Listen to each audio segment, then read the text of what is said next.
We talk about Mike Macdonald and where the Ravens stand in the AFC North with a very special guest next year on Locked On Ravens.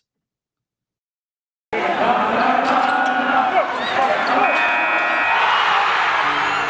are Locked On Ravens, your daily Baltimore Ravens podcast, part of the Locked On Podcast Network, your team every day.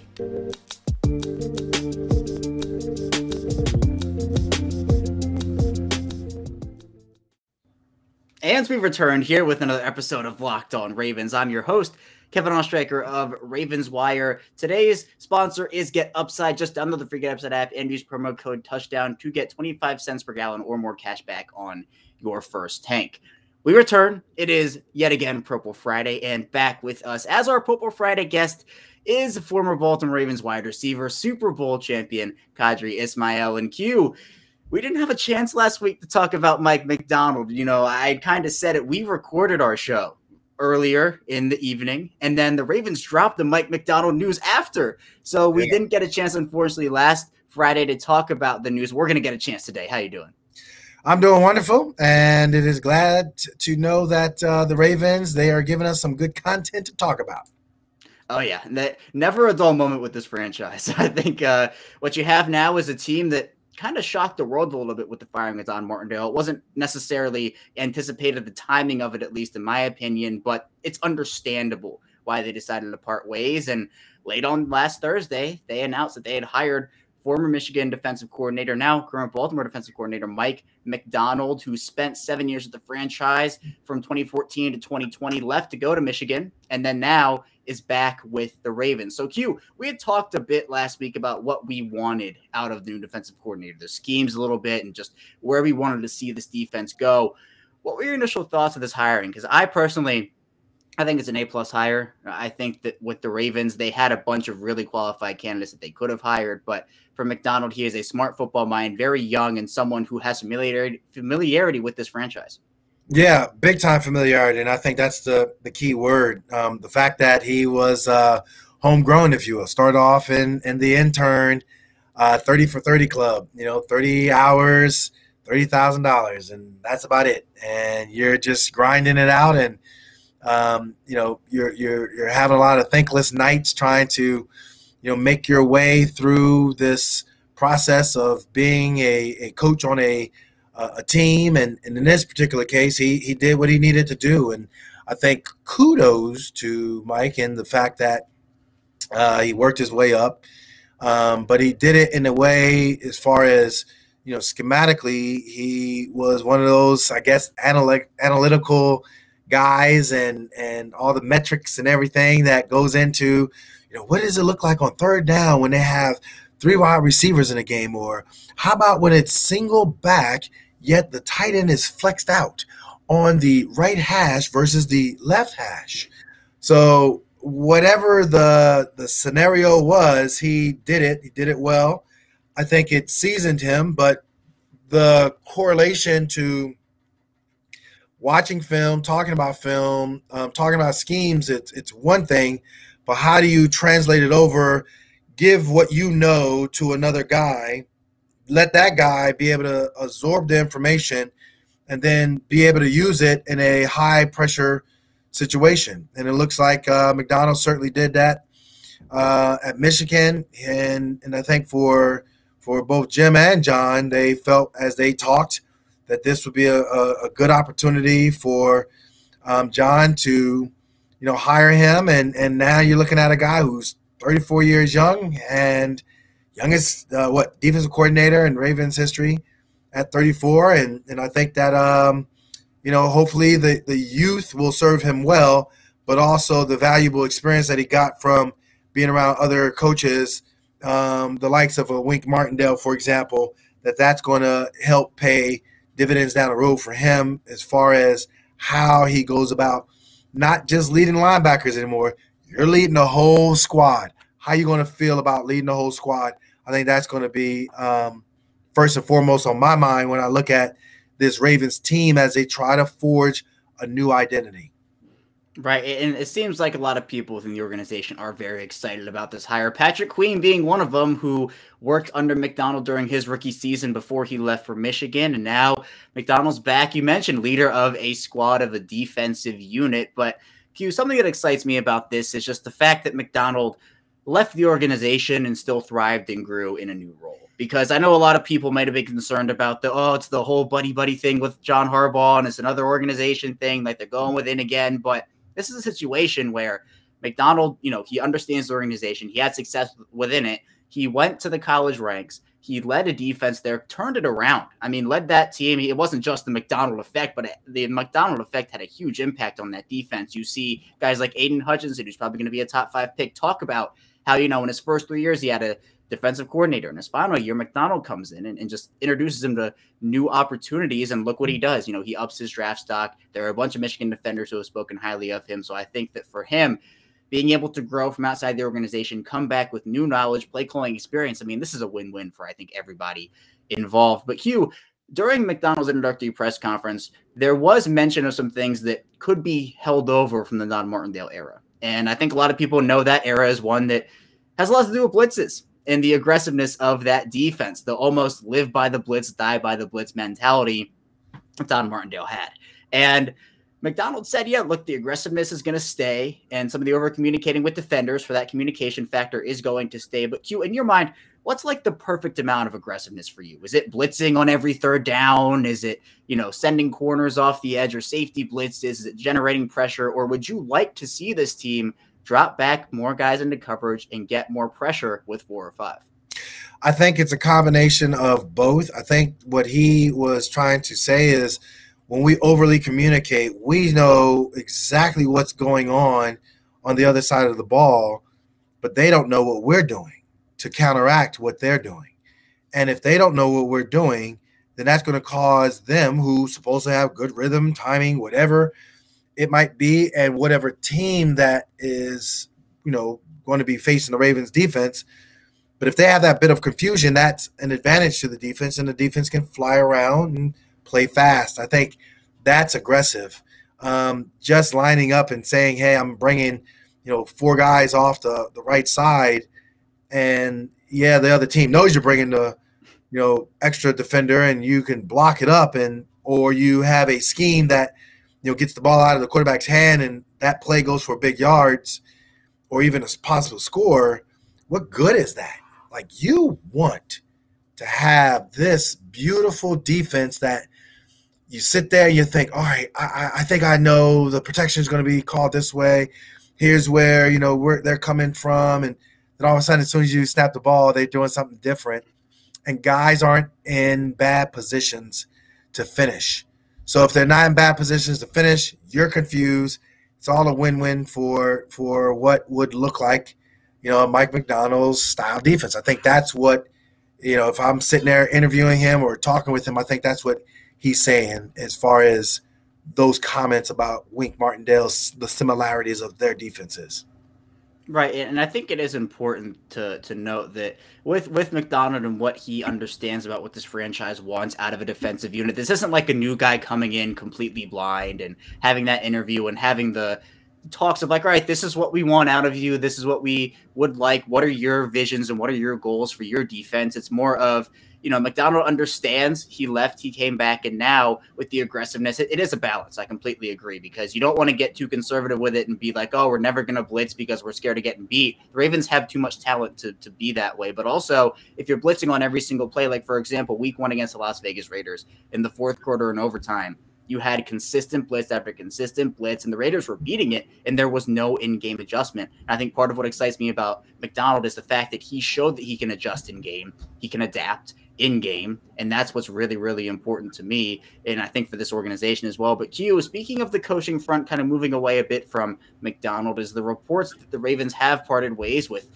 linebackers coach Rob Ryan. Now, Ryan and Don Martindale are very good friends, and some people speculated, oh, Ryan got the job because of Martindale and this, that, and the other. But, Ryan's a talented coach overall. Has been a defensive coordinator in a couple places, and now it seems like they want to move in a different direction, and it seems like the reports are from Just Rebick that they are looking to add Zach Orr. They're toying with the idea of adding him to their coaching staff. So if those reports are true, Q, that Ryan is on the way out and potentially Zach Orr is on the way in, what do you think of that swap?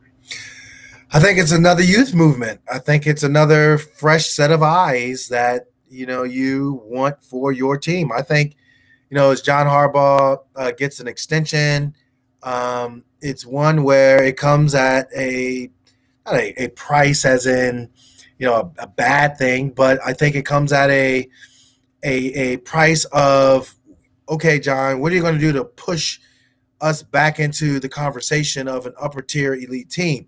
We fell off the map, and that's not acceptable. And this is, Steve Bisciotti. So you look at what John is doing, and if Zach Orr, in fact, is that guy, I think, there is this youthful mindset. Sometimes the message could be the exact same thing, but it's the delivery. And then the delivery also is there's a feel to, a game and calling it or coaching it, seeing a guy that, this reminded me of this situation when I played. I know we talked about it on film. I know what I can tell this dude that when he goes back out there on the field is going to give him a tactical advantage. So I think, little details like that can really, put people in position to be successful. And I think that's what you're seeing, not a knock against Rob by any stretch of imagination. I just think that it's a fresh set of eyes type of mentality. Right, and Orr was an up-and-coming assistant with the Ravens before he was hired by Jacksonville to be their linebackers coach, followed Joe Cullen over there during what was a very short Urban Meyer era over there in Jacksonville. But he's somebody who I think, as a player, obviously phenomenal. He was somebody whose career was unfortunately cut short by an injury that it wasn't safe for him to play with it. And it's a matter of what if for him, but he has taken that and has put it into this coaching thing, which he is very good at still. For a player to coach, there have been so many examples of good transitions that way. I think for Orr, he's another example where, in a year, let's say Orr was still on the staff last year, you really could have had him be promoted this year. It could have been that whole thing. So I think if this is true, if Ryan is on the way out, and if the Ravens do end up tabbing Orr to be their next linebackers coach, I think that is a really, really good swap. But as you said, Hughes, there's no knock on Rob Ryan here. It's just, again, the fresh set of eyes, the youth movement, as you put it. I think it'd be good for this franchise. But we'll head into our first break. When we get back, we'll be flipping a little bit, talking about the AFC North and where the Ravens stand against each team. So stay tuned for that. And we will be right back. Hey, Ravens fans, this is Kevin Ostreicher with Incredible App. Everyone who buys gas needs to know about In-Get Upside. Just download the free Get Upside app in the App Store or Google Play right now and use promo code TOUCHDOWN for 25 cents per gallon or more on your first fill of cash back. Don't pay full price of the pump anymore. Get cash back using Get Upside. Just download the app for free and use promo code TOUCHDOWN for 25 cents per gallon or more on your first tank. Some people who drive a lot is making as much as $200 to $300 a year in cash back, and there's no catch. The cash back is added right to your account. You can cash out anytime to your bank account, PayPal, or any gift card for Amazon and other brands. Let's download the free Get Upside app and use promo code TOUCHDOWN to get 25 cents per gallon or more cash back on your first tank. That's code TOUCHDOWN. BetOnline is who covered the season with more props, odds, and lines than ever before. As football continues its march through the playoffs right to the big game in a couple weeks, BetOnline.net remains the best spot for all your sports scores, podcasts, and news this season. And it's not just football. BetOnline is up to the minute info on pro and college hoops, NHL, boxing, UFC, along with live real-time updates of current games. So wait to take advantage of all the amazing offers available for the 2022 season. BetOnline, where the game starts. We're back. It's our second segment of Locked On Ravens. Kevin Ostreicher is still here with Qadry Ismail and Q. The AFC North, it has to be one of the most talented divisions of football. It is unbelievable. People talk about the NFC West, and again, that is another super talented division with Arizona and all these different teams. Obviously, the Los Angeles Rams are in the Super Bowl against the AFC North representative. Unfortunately, not the Ravens. It's the Cincinnati Bengals. Now, the Bengals have shown that they are a team to be reckoned with, and they had a very, very quick turnaround, the fastest turnaround in NFL history if you're looking at records from where they were from the number one overall pick to where they are now. Hugh, the Ravens, they got demolished by Cincinnati 2 times in 2021. There's no sugarcoating it. There were a lot of close games for the Ravens. The Cincinnati games were not them. They got blown out in both games. And I kind of want to ask you, and this is for each team in the AFC North, just about where the Ravens stand with these teams. It seems like this Ravens-Bengals rivalry could be one that follows a lot of people for the next 10, 15 years with talented quarterbacks like Joe Burrow and Lamar Jackson at the helm. But compared to Cincinnati, Q, where do you see this Ravens team standing, of course, if both teams are fully healthy? Yeah, I think this would, put that Mcdonald, young mind defense to a huge test. At the same time, I think offensively, if you're talking about a healthy Baltimore Ravens ball club, I like the way you have Wilson at linebacker and obviously Henderson at DN, and the way in which they have speed on that defense that kind of counteracts a little bit of the Ravens, a little bit. When you're healthy, I think it wouldn't necessarily be a shootout, but you could see where the team that blinks first would lose. This is by far the most talented back and forth from an organization to another organization that I've seen in all of football. The Bengals are that good, and I think the Ravens, when healthy, are that good as well. Yeah, there's going to be, I think, a lot of shootouts, a lot of close games between these two teams over the next really decade or so, because you mentioned it, fully healthy. I mean, these games could have gone so much differently if the Ravens had J.K. Dobbins and Gus Edwards and Ronnie Stanley and Marcus Peters, and I could go on and on and on. And Cincinnati, admittedly, was very healthy in 2021. That's not a knock on them. I'm not saying, oh, they only won because they were healthy. Like, no, they're a talented football team. But I think now what you're seeing with Joe Burrow, and another thing that I do want to point out is that they have a ton of cap space. This is not a team that's going to have to pay Joe Burrow, at least pay him a lot of money until 2 years down the line when his fifth-year option kicks in, because that whole formula has now changed. Jamar Chase is a rookie. It's kind of hard to believe the way he played in 2021. You have Tyler Boyd, you have T. Higgins. I mean, all these players. But the Ravens, on the other hand, they have an opportunity this offseason. That's why I think it's so important to sign quality free agents and, of course, hit on hopefully what will be all 10 draft picks. Now that's a little unrealistic, but hitting on as many draft picks as they can to keep up with their youth movement, because we could see kind of a transition, especially on their defense, which does have a lot of older talent that is maybe contemplating retirement. Yeah. But speaking of guys who have retired, Q, that is Ben Roethlisberger, the former Pittsburgh Steelers quarterback, who gave the Ravens all sorts of troubles over his time in Pittsburgh, but the Ravens got the better of him too. It was a back and forth rivalry, and almost seems like, I don't want to say die down. I don't think it's dying down, but, since the days of Suggs and Roethlisberger and Ward and Reed and those types of guys, back in those days, Q, that rivalry, hard hitting before all the rules came in about the hits were flying between both these teams.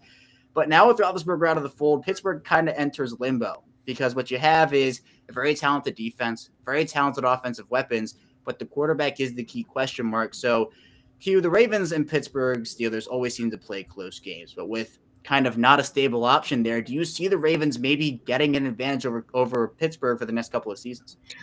You know what? I think what we do know is that they have a head coach in Mike Tomlin. And I think if there was ever two coaches that gets the highest level of respect out of me, it's both Mike Tomlin and John Harbaugh. Both guys have shown that the moment you doubt their team, it's when their team will compete the best. We saw that in 2015 when you just thought that the Ravens were just going to fold over, and yet the Steelers were like mother of pearl. We should have swept them, and it was the other way around. I think the bottom line comes down to it is that they still have that vaunted defense. They have some really good, talented franchise type players in Watt. I know that, the quarterback situation definitely favors the Ravens, but this is a rival game, and we've seen where, one team would have their third team quarterback, the other team will have, their main guy, or the main guy might get hurt or whatever it might be, and it just comes out in the Ravens' favor or the Steelers' favor, and it's a kick here or there, whatever. We got Justin Tucker, you don't. Okay? So that's a good thing. But I think for Lamar, if there was ever a thorn in his side, if Kansas City was his kryptonite, well, I think the thorn in his side, it's the Steelers, and just the overall way he hasn't had that big just kick butt, take names later type game. He's always had, his struggles with the Steelers. So I think this is something that is a little bit different, unlike the Bengals game, where I think subconsciously, the Ravens know, hey, if we both are good and we both are doing our thing, we're going to be living large. So with all that said, let's buckle up. It doesn't matter. Ben Roethlisberger's not there. This is still a Steelers Ravens hard-nosed rival game. Yeah, I agree. I think Lamar Jackson, his struggles, at least the most struggles in his career, have come against Pittsburgh. He just has not been able to figure it out. He doesn't have good games against them. He has had some of his worst games against that defense, and rightfully so. I mean, TJ Watt is on there and all these different talented playmakers. But also another interesting thing there is the home field advantage of Pittsburgh, which, I mean, when they get the terrible towels waving and the Renegade flowing and everything in there, I mean, it is a incredible sight to see. How big is that Renegade factor? My goodness, it's real. It's like a pain in the neck, and I know the Ravens they've reversed the psychological edge by playing it a lot during practices, so you can just kind of like get it out of your mind and recognize that it's going to happen. But every now and then at my training facility, I get some crazy off their rocker. Kid or parent or somebody playing Renegade, and I just kind of like look real quick, like, who changed the channel? What's going on? So yeah, the PTSD is real. All right, okay. Now, no more Renegade playing up in this place, or else your kid's gonna be doing extra sprints and push-ups. That also is where the home field advantage. Again, like I said, in close games, it comes down to a kick. It's nullified when you have Justin Tucker. I really think, both places are difficult places late in the year to kick and really compete. But, for Justin Tucker, I think, there's a leveling of the playing field. So go ahead and play your Renegade. We got Justin Tucker. You don't.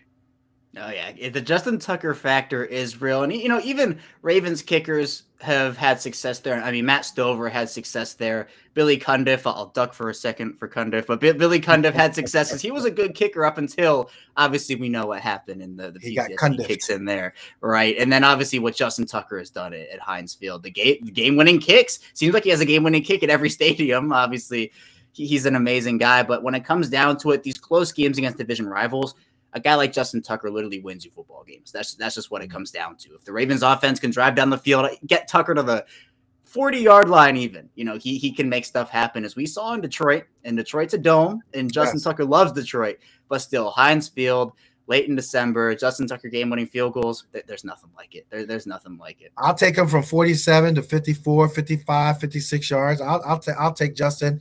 And it doesn't matter if he's kicking it into the open end of the stadium or if it's in the closed end of the stadium. I know they did some renovations, but if people have ever been to Heinz Field, I know they brought in like what was used to be that open part of the field. That wind would kind of swirl around, and they kind of close it off and put more butts and seats as far as bleachers are concerned, and all the things that ownerships love to do to get more revenue, which is fine. But with all that said, I still think that to the novice, you think that, it's going to make it easier to kick. I still think it's a difficult place to play, and you got to have really a high level of not only concentration but skill to execute, and Justin has that. Yeah, he does. And I don't know, at least for me, Q, when Justin Tucker gets on the field, I mean, I have so much confidence that he's going to hit a kick. I mean, it's purely shocking when he misses a kick. Do you feel that way about him? It feels like for years now it's just been Mr. Consistent. What was it? Was it the playoff game that he got jinxed by one of the announcers?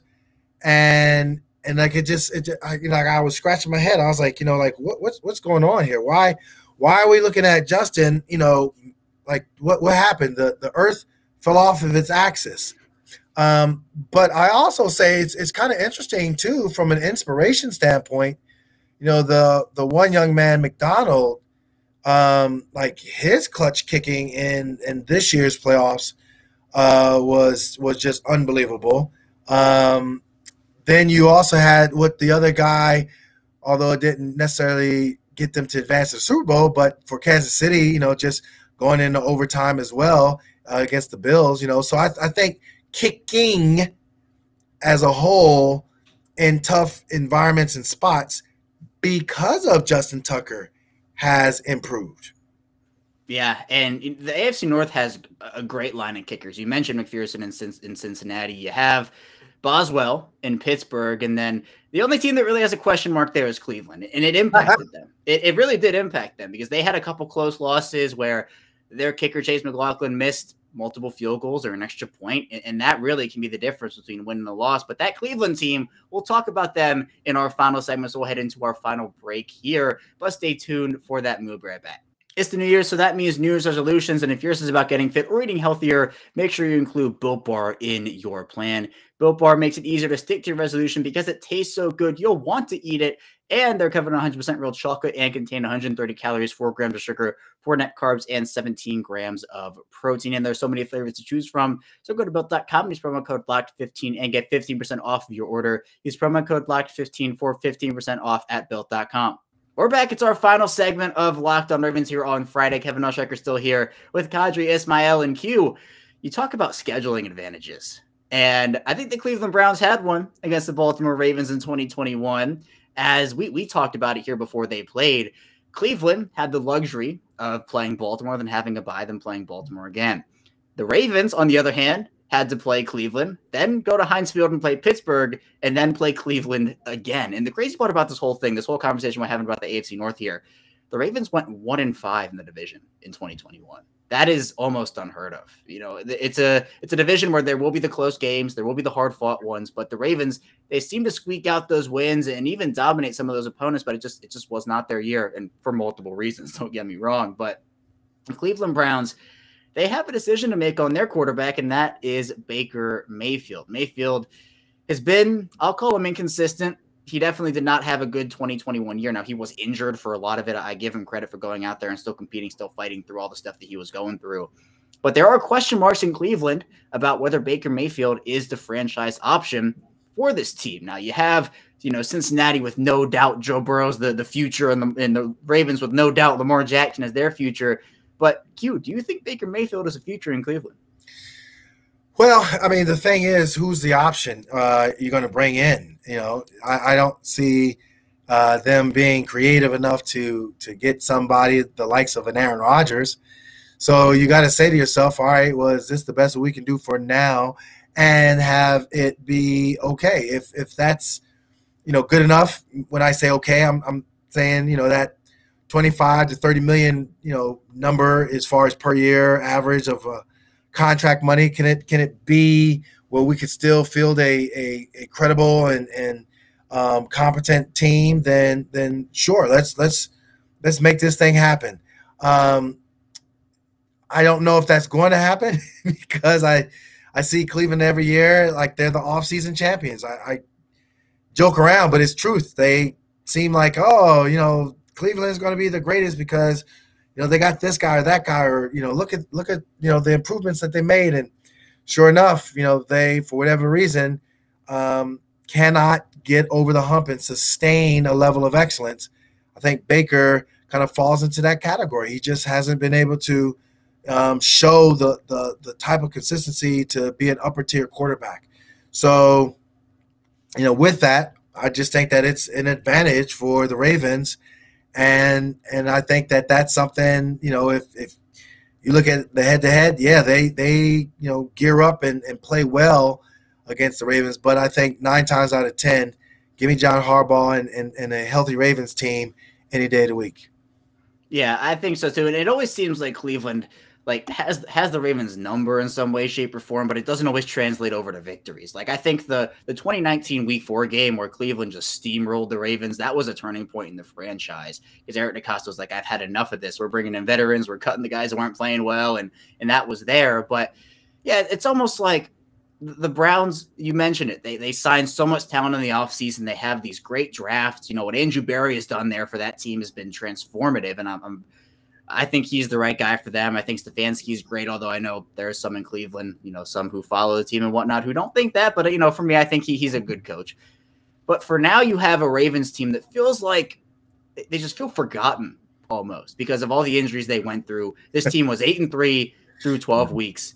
They finish it at 8-9 and last in the AFC North. So it's almost like, the talk of town right now is Cincinnati. And I mean, rightfully so. The turnaround has been amazing. Joe Burrow's playing great football. Jamar Chase is a transcendent rookie in this league, and he will be a transcendent player for a very long time. But it seems like the people aren't giving the Ravens their flowers, Q. And it seems like they're being almost underrated to the point where it's do they really have the pieces? Is Lamar Jackson really the guy to lead them? And it's all the questions we've been familiar with hearing over the past couple of seasons, which are, I'll call them baloney, to put it nicely. But Q, do you feel like the Ravens, just because of what they went through with the injuries and their collapse late season in 2021, they are being undervalued in this AFC North division? I think a little bit, and it's always going to be that way with the NFL. Like, everyone wants to jump on the bandwagon and see who's the latest, greatest, and talk about, wow, this team or that team. And obviously you mentioned, what Joe Burrow has done and how Jamar Chase has just, lit up the league, and they should get their flowers, no question about it. But I think for the Ravens, in the Lamar Jackson era, he's more than proven himself. I think part of it is this narrative of, Greg Roman and whether or not he should or shouldn't be and all those things. But I also recognize that with Greg Roman, with Lamar Jackson, that this Baltimore Ravens club has been successful. So, yeah, people are going to put them in the rearview mirror. They don't necessarily deserve to be up on Front Street. Right now, you do recognize that the king of the hill is the Bengals, and rightly so. But I think if you know your football, the Ravens are not going to be sitting there taking it, lightly, and they're going to be back and they're going to be loaded and ready to go. Right. And in the NFL, there's never a team that exits the year fully healthy. It's unrealistic. Mm-hmm. And for the Ravens, their injury luck has been, more bad than good over the last, we can call it 7-8 years. And, in 2019, they were pretty healthy overall. Look what happened. They went 14-2. They got the 1 seed in the AFC, in the whole AFC, and just, did their thing through the whole regular season. And I agree. The Ravens, they do have to almost like prove themselves in a way, but I think the level to which people are saying they need to prove themselves is a bit over-exaggerated. It's like, Absolutely. All right, the Ravens finished last in the AFC North. Well, now they have to prove that they're a good football team. We know the Ravens are a good football team. From what they have shown consistently, from the talent they have on their roster, the way they are coached, it's not a matter of proving themselves as a good football team. It's a matter of proving that they can go up with Cincinnati and they can go up with Kansas City and they can adapt to the NFL as it's changing right now, because this is a quarterback league in the AFC, Q. I mean, you have all these young quarterbacks. How much does that scare you from a Ravens perspective with the Burrows and the Mahomes and the Herberts and all those young quarterbacks in the AFC? The fear is not necessarily there. I think if Mcdonald can get some pieces, so now it falls back on Eric DeCosta and his offseason commitment to bolstering up both sides of the ball, like the offensive line, but we're also talking about, the defensive line. The defensive front has to get pressure. We saw up close and personal that, Joe Burrow, he just doesn't go down. You saw, though, that when they go up against Tennessee and he gets sacked 9 times, he can also stand in the pocket and make some throws and makes a clutch throw at the end of the game to put his team in position to win. Those type of games, to me, kind of show you the blueprint of what you need to do. You need to get pressure. And so, therefore, whether it be Odafe Owe leading the way and whomever else that they would seem to either, keep, whether it be Justin Houston keeping him, whether it be a scenario where they bring in more guys and or draft, pressure, defensive front has to be priority number one to go up against all the quarterbacks in the AFC North. And that's a must. Yeah, and even, throughout the whole AFC in general, I mean, even Josh Allen, Mac Jones, those are all super talented. I mean, you can rank them however you want to, but I think that with just the way that this league is trending, the Ravens aren't going to go away from their identity. They're going to trust what they trust, believe what they believe. This is a running football team that can also throw the football very effectively. And I think that combination of things is very good. And the Ravens were robbed for the whole 2021 season of their run game. I can say that, from what it was. Now, look, Devonta Freeman might have been the best back on that roster. Now, that's my guy. That's my guy, Devonta Freeman. But, I'd rather have J.K. Dobbins out there. I'd rather have Gus Edwards out there. The league is going to a throwing league, a passing league where guys are throwing for 3,000, 4,000, all these yards. But I think for what the Ravens have on defense, this new era of defensive football with Mike Macdonald, I agree, Q. That's the key X factor, because the Ravens, obviously, they knew they had to adjust, they had to adapt, and they had to grow. And they felt like Martindale just, for whatever reason, whatever they decided, wasn't that guy for them, and him and the Ravens decided to part ways. So I think that for what the Ravens have on defense, it's a big opportunity for them in the trenches, as you talked about, to upgrade and build the fortress around Lamar Jackson and build an impenetrable wall and something that can push back against these very young and very good signal callers. But Q, that's all I have for you today. Thank you so much again joining me here on the show once again. And the Ravens have given us a lot of news in a short amount of time this offseason, and maybe it continues rolling in here. We'll have more stuff to talk about. Yeah, appreciate you having me on as always, man, and love talking shop. Yeah, it's always great. And be sure to tune in here. We have a ton of Ravens content. Q joins us here every Friday. It's great content as always. But that's all I have for you here today on Locked On Ravens. We'll take a 2-day break. We'll make it back here on Monday. We'll dive into more Baltimore Ravens talk, so stay tuned for that. And I will see you on Monday.